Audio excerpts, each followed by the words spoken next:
और आगे चलकर मेयर मैम को सोचना पड़ेगा कि व्हाट्सएप जो सामने वाले उनके मंत्री की तरफ से आते हैं उससे सदन नहीं चलेगा। सदन जो चलेगा वो निगम के कानून से चलेगा। मेयर मैम से कहना है कि आप एक ऑटोनोमस बॉडी की हेड हैं, मेयर अपने आप में सुप्रीम है। आतिशी जी जब आपको स्कूल में लेके जाती हैं, आपको पीछे चलाती हैं नगर निगम के स्कूलों में, तो मेयर मैम कम से कम सभी पार्षद साथियों का ही ध्यान कर लीजिए। अपने प्रोटोकॉल को समझते हुए अपनी पार्टी में रिक्वेस्ट करिए कि निगम में जो आगे चेहरा है वो मेरा ही रहना चाहिए, फैसले भी मेरे होने चाहिए। और जिस तरह से मेरा मजाक उड़ाया जा रहा है, मुझे लगता है शैली ओबराय जी को खुद उसको ऑब्जेक्ट करना चाहिए। करें तो मेयर ने एक मैसेज की व्हाट्सएप रिकॉर्डिंग, जो सामने दुर्गेश जी और अतिशी जी बैठे हुए थे, मैंने पहले भी कहा कि ये अपने विवेक से काम नहीं लेते हैं, एक कठपुतले हैं। एक मेयर, एक नाम के मेयर हैं, चलाए इन्हें कोई और रहा है। कर्मचारियों की समस्याएं जो हैं वो बदस्तूर जारी हैं। पहले आप सत्ता में थे, अब आम आदमी पार्टी सत्ता में है, लेकिन कर्मचारी जो है वो अभी भी नाखुश नज़र आ रहे हैं, परेशान नज़र आ रहे हैं। क्या कहना चाहते हैं? देखिए, जहाँ तक मुझे पता है, पहले जो है वो दिल्ली नगर निगम लगभग 3 पार्ट में बटा हुआ था और यही कारण था कि साउथ दिल्ली में बजट ज़्यादा, ईस्ट में और नॉर्थ में कम। तो कहीं ना कहीं उसी चीज़ को ख़त्म करने के लिए एमसीडी को एक किया गया। नमस्कार, एनकेएम न्यूज़ में आपका स्वागत है। मैं हूं संदीप शर्मा और मेरे साथ आप देख रहे हैं ये नगर निगम के पार्षद हैं कमलजीत सहरावत, जो है वो पूर्वी जो है पहले जो है पूर्व महापौर रह चुकी हैं दक्षिण दिल्ली नगर निगम में, और फिर से अब जो है वो दिल्ली नगर निगम में पार्षद हैं। दिल्ली हाई कोर्ट से बड़ा झटका आम आदमी पार्टी को लगा है, उसको लेकर भारतीय जनता पार्टी काफ़ी उत्साहित है। गजेंद्र दराल मेरे साथ में है, पंकज लूथरा हैं। पंकज लूथरा जिनके वोट को, जिनके मत को जो है अवैध घोषित कर दिया गया था शैली ओबराय दिल्ली नगर निगम की महापौर के द्वारा। बातचीत करने के लिए सबसे पहले मुखातिब होते हैं कमलजीत सहरावत से। मैम, क्या कहना चाहते हैं कि एक बड़ी राहत जो है वो मिली है भाजपा को और एक बड़ा झटका आम आदमी पार्टी को मिला है, क्या कहना चाहेंगे? देखिए, इसमें बिल्कुल सच बात है कि बहुत बड़ा झटका आम आदमी पार्टी को है। हमें राहत की उम्मीद पहले दिन से थी, क्योंकि जिस तरह से जो फैक्ट फिगर थे और जिस तरह से पूरा सीन हुआ आप लोगों ने भी देखा है, तो उसमें कहीं कोई सवाल नहीं था कि पंकज लूथरा जी की वोट को चैलेंज किया जाता, क्योंकि टेक्निकल कमेटी की रिपोर्ट आ चुकी थी और पूरा डिसीजन हो चुका था और उसके बाद उन्होंने री इलेक्शन को कॉल कर दिया। तो राहत मिलने की हमें उम्मीद थी, इसीलिए हम हाई कोर्ट गए थे कि ये ज़रूर जो आम आदमी पार्टी अन्याय करने की कोशिश कर रही है, हाई कोर्ट उसको सुनेगा और पक्ष में हमारे फैसला आएगा। मैं हाई कोर्ट का बहुत धन्यवाद करती हूँ कि बहुत डिटेल में उन्होंने इस मैटर को स्टडी किया, क्योंकि डिले करने के लिए मेयर मैडम की तरफ से बहुत कोशिश हुई। कई बार टाइम लेने के लिए उनको रिक्वेस्ट जब उन्होंने डाली तो हाई कोर्ट ने उनको परमिशन भी दी। तो आज मैं कह सकती हूँ कि हाई कोर्ट का डिसीजन कहीं ना कहीं आम आदमी पार्टी के जिस तरह से संविधान का मजाक उठाने की आदत है उसके ऊपर बहुत बड़ा प्रश्न चिन्ह है। और आगे चलकर मेयर मैम को सोचना पड़ेगा कि व्हाट्सएप जो सामने वाले उनके मंत्री की तरफ से आते हैं उससे सदन नहीं चलेगा। सदन जो चलेगा वो निगम के कानून से चलेगा। एक बात बताइए, आपने कहा जो व्हाट्सएप आते हैं उससे नहीं चलेगा, ऊपर से इशारा हो रहा है, जैसा उनको डायरेक्शन दी जा रही है आप कह रही हैं वैसा ही कर रहे हैं, लेकिन अब सवाल ये है कि डायरेक्शन जो है वो कोर्ट की हैं, हाई कोर्ट की हैं। हाई कोर्ट ने अपना फैसला सुना दिया है, लेकिन अभी तक इसको अमली जामा नहीं पहनाया गया। क्या कहना चाहते हैं?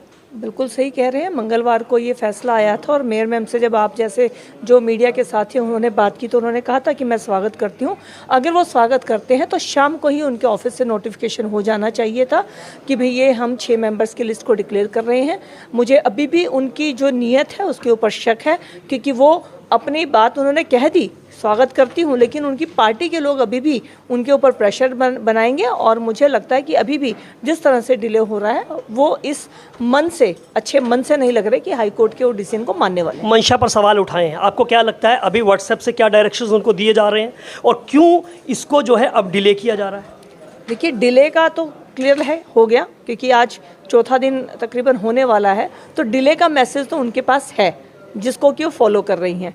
आगे अब आने वाले 2-3 दिन में पता चलेगा, लेकिन मेरा मेयर मैम से कहना है कि आप एक ऑटोनोमस बॉडी की हेड हैं, मेयर अपने आप में सुप्रीम है। आतिशी जी जब आपको स्कूल में लेके जाती हैं, आपको पीछे चलाती हैं नगर निगम के स्कूलों में, तो मेयर मैम कम से कम सभी पार्षद साथियों का ही ध्यान कर लीजिए। अपने प्रोटोकॉल को समझते हुए अपनी पार्टी में रिक्वेस्ट करिए कि निगम में जो आगे चेहरा है वो मेरा ही रहना चाहिए, फैसले भी मेरे होने चाहिए। और जिस तरह से मेरा मजाक उड़ाया जा रहा है, मुझे लगता है शैली ओबराय जी को खुद उसको ऑब्जेक्ट करना चाहिए। एक आखिरी सवाल मेरा ये भी है, कोर्ट में मामला अभी भी एल्डरमैन को लेकर है, क्या लगता है कि इस मामले को लेकर भी कहीं ना कहीं आम आदमी पार्टी की तरफ से जो है शैली ओबराय को जो है वो कहीं ना कहीं उनको दिशा निर्देश दिया जा रहा है? देखिए, जिस तरह से एल्डरमैन को कोर्ट में क्वेश्चन किया गया है, तो डेफिनेटली कहीं ना कहीं आम आदमी पार्टी का जो एक स्टैंडिंग मेंबर को लेकर डिले करने का है वो समझ में आ रहा है। डेफिनेटली शैली जी को बोला जा रहा होगा, लेकिन फिर भी मेरी शैली ओबराय जी को, क्योंकि वो निगम की मेयर है और मैं एक निगम की सदस्य हूँ, मेरा उनसे निवेदन है कि वो चलिए आपकी बात की बात है, लेकिन हाईकोर्ट का डिसीजन तो आ ही गया है, उसको तो कम से कम अपनी पार्टी से इंस्ट्रक्शन मत दीजिए, कम से कम उसको तो आप डिक्लेयर कर दीजिए। बाकी आपकी जो पार्टी कह रही है वो ठीक नहीं कहती है, आप इस पर विचार भी करें। एक और बताइए, सत्ता की चाबी अब लगता है कि जो स्टैंडिंग कमेटी की है वो भाजपा के हाथ में आने वाली है? देखिए, लोकतंत्र में वोट की वैल्यू है, मेयर और डिप्टी मेयर में एक वोट की एक वैल्यू है, और जो स्टैंडिंग कमेटी जो हमारा चुनाव हुआ था उसमें प्रेफरेंशियल वोटिंग थी, तो जिसके पास वोट की ताकत जनता ने दी है, चाबी उसके हाथ में होगी। हाँ, जो सीन है उसमें देखने में लगता है कि जो प्रेफरेंशियल वोटिंग में हम लोगों के हाथ में चाबी थी, तभी हम 3 साथी जीत कर आए हैं, तो ये तो जिसके पास जनता का बहुमत जिस रूप में होगा उसके हाथ में चाबी है। और अभी तो हाई कोर्ट ने जो ऑर्डर दिया है उसमें तो हम तीनों साथियों को चाबी दी है, तो मैं इस बात से बिल्कुल कहूँगी कि हाँ, भाजपा के हाथ में हम बराबर लेवल पे खड़े हैं, तो क्यों नहीं चाबी है। तो नेता प्रतिपक्ष का भी जल्द फिर मामला माना जाए कि हो जाएगा? देखिए, वो पार्टी के संगठन का निर्णय होता है, जरूर आप उनसे पूछेंगे तो मिलेगा। जो निगम की बात है वो मैंने आपको बताई कि जो निगम में शैली ओबराय जी कर रही हैं वो गलत कर रही हैं। चलिए, पंकज लूथरा जी हैं, आपकी तो वोट को ही कैंसिल कर दिया गया था, तो पंकज लूथरा जी, आपके चेहरे पर मुस्कुराहट ये बता रही है कि खूब उत्साहित हैं आप, और लगता है कि आने वाले दिनों के अंदर भी आपको लगता है कि अब सिनेरियो बदलेगा, आपको लगता है, उम्मीद है? देखिए, सिनेरियो तो बदला ही हुआ है, और वहाँ पर उस समय भी सिनेरियो बदला ही हुआ था, लेकिन अपनी ज़बरदस्ती, अपने मेयर का गलत उपयोग करना, अपनी पावर का गलत उपयोग करना, और इलेक्शन कमिश्नर के कहने के बावजूद भी रिजल्ट को अनाउंस ना करना, मेयर का काम सिर्फ रिजल्ट अनाउंस करना होता है।